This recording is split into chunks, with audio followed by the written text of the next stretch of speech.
चलो बच्चों, सॉल्व करते हैं practice set number 1.2 graphical method. इसके रिलेटेड एक वीडियो पहले हमारा इसके पहले हो चुका है, that is concept for this practice set 1.2।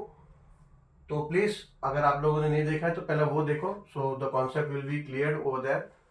और यहाँ पे सॉल्यूशन पार्ट में हम आ सकते हैं because some terminology like coordinates and order pair, ये सब क्या एग्जैक्टली क्यों ऐसा बोला गया है, एंड उससे आपका कॉन्सेप्ट और क्लियर हो गया। ठीक है, भले अभी टेक्स्ट बुक में ऐसा क्वेश्चन नहीं दिख रहा है, but then you will have some competitive exam where they will use this terminology. Obviously they can ask, because text book में ये टर्म्स यूज हुआ है, तो they can ask you question और वो टर्म्स यूज कर सकते हैं, तो उस टाइम पे कंफ्यूज ना हो जाओ। इसलिए पहला एंड ग्राफ कैसे कैसे ग्राफ पे प्लॉट किया जाता है, कैसे इक्वेशन से हमें कोऑर्डिनेट्स फाइंड करना है, ग्राफ पे प्लॉट करके स्ट्रेट लाइन इक्वेशन का कैसे बनता है, और दोनों इक्वेशन का लाइन जब इंटरसेक्ट होता है तो हमारा एग्जैक्ट वेरिएबल्स का वैल्यू मिलता है।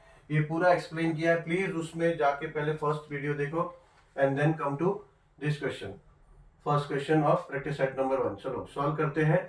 अभी इसमें बेसिकली क्वेश्चन है कि complete the following table to draw graph of following equation. That means you don't have to draw graph for this equation और for this question, just you have to complete the table. ठीक है, तो complete the table तो तब होगा जब exact आपका coordinates मिलेगा, तो इसीलिए पहले इन्हें इस क्वेश्चन में सिर्फ हमें टेबल कंप्लीट करना है। अब इस टेबल में लाइक फॉर सॉल्विंग क्वेश्चन 2 आगे जो है, या फिर इस चैप्टर में बेसिकली आपको दो इक्वेशन दिया गया होगा एंड देन इक्वेशन से आपको कोऑर्डिनेट फाइंड करना है। कोऑर्डिनेट्स में इक्वेशन में एक्स और वाई दोनों वेरिएबल यूज हुआ है। In that case you have to find 3 और मोर देन 3 अगर आप करना है आपको तो, लेकिन एटलीस्ट 3 कोऑर्डिनेट्स फॉर्म करके स्ट्रेट लाइन ड्रॉ करो। बट अगर आपको कोऑर्डिनेट्स फॉर्म करना है इक्वेशन की मदद से, तो कोई एक वेरिएबल का वैल्यू एजम्पशन आपको अपने हिसाब से करना है, 0 1 2 3 4 5 6 7, बट डोंट गो ओवर 8 9 10 के ऊपर मत जाओ। ठीक है, जा सकते हो 12 13 तक आता है, पर 10 12 के ऊपर मत जाओ, क्योंकि उतना बड़ा ग्राफ पेपर आपके पास नहीं होगा। अनलेस इतना लेंदी क्यों करना है सब चीज को, तो बी लिमिटेड टू 7 और 8 यूनिट समथिंग लाइक दैट। ठीक है, तो अभी यहाँ इन्होंने कुछ एजम्पशंस हमें दिया हुआ है, लाइक x को 3, x इज इक्वल टू 3 उन्होंने कंसिडर किया है, and then coordinates order pair में 3 और 0, दैट मींस 3 और 0 है, तो x will B 3, so y will be 0। ये देखो, सॉल्व करके भी देख लो, सॉल्व करोगे तो भी वो भी वही आएगा, but for this in this case you don't have to solve, क्योंकि यहाँ पे दिया है ये 0 ऑर्डर पेयर में, तो y will be 0, but still if you want to see how it become 0 then ठीक है, x is equal to 3 consider किया है, तो 3 plus y is equal to 3 हो जाएगा। x की जगह पे 3, x को 3 से सब्सटीट्यूट कर सकते हो, देन 3 इधर ले लो तो हो जाएगा y is equal to 3 minus 3, therefore y is equal to 0 हो गया। ठीक है, ये ऐसे केस में when let x is equal to 0, इस केस में sorry let x is equal to 3, इस केस में y आपका हो जाता है 0, that's why order pair becomes 3, 0। ठीक है, अभी सेकेंड कंडीशन में सेकेंड कोऑर्डिनेट फाइंड करने के लिए वो बोल रहे हैं लेट इक्वेशन है अपना y plus y is equal to 3, वो बोल रहे हैं let y is equal to 5। ठीक है, इस कंडीशन में x प्लस वाई को सब्सटीट्यूट कर दो 5 से, इज इक्वल टू 3, देयरफॉर ये 5 अभी वहां चले जाएगा, तो ये हो जाएगा x is equal to 3 minus 5, therefore x will be equal to 3 minus 5 will become minus 2. So in this case x is minus 2. ठीक है, तो ये टेबल हमारा कंप्लीट होते जा रहा है, एंड ऑर्डर पेयर हो जाएगा हमारा -2 एंड 5।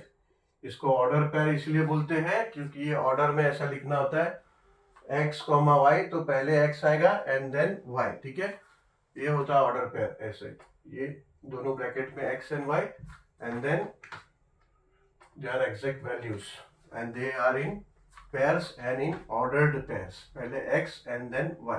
अब थर्ड कंडीशन में equation is x plus y is equals to 3 and they are assuming y as 3, तो let y is equals to 3, यहाँ पे उन्होंने क्या दिया था, x is equals to 3 दिया था, तब ये let।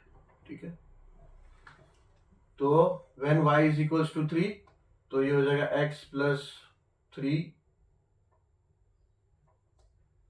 इज इक्वल्स टू 3, 3 को वहां ले लो तो ये हो जाएगा प्लस 3 है, वहां चले जाएगा तो हो जाएगा -3, 3 -3, that moment your x will become 0। ठीक है, तो ये हो जाएगा आपका 0 और ऑलरेडी उन्होंने ऑर्डर पेयर में दिया है 0। ठीक है, ऐसा सॉल्व होता है and we find the ordered pairs. Now let's do for the second equation. What is the second equation? Second equation is x minus y is equals to 4. ठीक है, this is the second equation.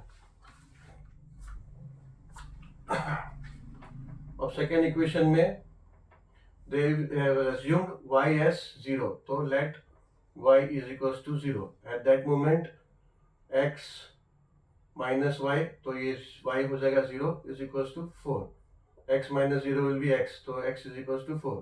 ठीक है, so then when y is equals to 0 that moment x will be equals to 4। ठीक है, तो ये order pair हो जाएगा 4, 0 ऐसा। सेकेंड केस में इक्वेशन है x minus y is equals to 4, they have assumed x to be -1, तो let x to be -1। In this situation x को सब्स्टिट्यूट कर दो -1 में, y minus y is equal to 4 है, टेक -1 ओवर देयर, देन ये हो जाएगा -y is equal to 4, -y यहाँ आएगा तो हो जाएगा +1, तो आपका हो जाएगा -y is equal to 5। So this you can say y is equal to -5। ठीक है, कोई वेरिएबल का माइनस का वैल्यू मिला है, then that means that positive value of that variable is minus digit, यानी -y इज इक्वल टू 5 है तो y इज इक्वल टू -5 हो जाएगा। तो ये हो जाएगा इन दिस केस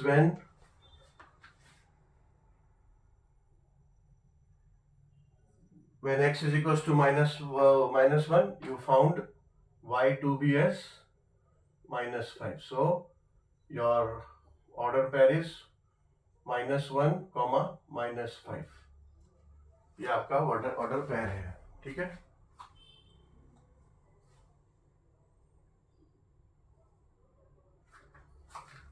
अब थर्ड केस में एक्चुअली तो सॉल्व करने का जरूरत नहीं, बिकॉज एक्स एक्सिस का भी वैल्यू दिया है, वाई का भी दिया है और पूरा ऑर्डर पेयर भी दिया है। ठीक है, तो उस केस में we don't have to do anything, हमारा टेबल कंप्लीट हो गया। तो like this we have to form a table and find the coordinates. ये हमारे कोऑर्डिनेट्स हैं दोनों इक्वेशन के, ये 3 कोऑर्डिनेट के, इस इक्वेशन के 3 कोऑर्डिनेट से एक लाइन बनेगा एक इक्वेशन का, और ये इक्वेशन के इस 3 कोऑर्डिनेट से इस इक्वेशन का लाइन बनेगा, and the point of intersection will be the exact value of your x and y variables. ऐसा आपका, एंड देन सेम अगर इक्वेशन आप अलग से सॉल्व करके देखोगे ना तो you will get the same answer. ठीक है, बेसिकली 3-4 मेथड, जो भी लीनियर पेयर इक्वेशन का 3-4 मेथड हम सीख रहे हैं, कोई भी मेथड से आप करोगे तो आंसर तो वही आएगा, बस we are learning different methods to solve this type of equations in this chapter. So we finished the means not finished, we have started the second method, graphical method, and then we have Cramer's method। ऐसा अलग अलग method है। We have already learned elimination method and substitution method prior to this। ठीक है, ये graphical method है, इसका भी बेसिक हुआ है 9th स्टैंडर्ड में।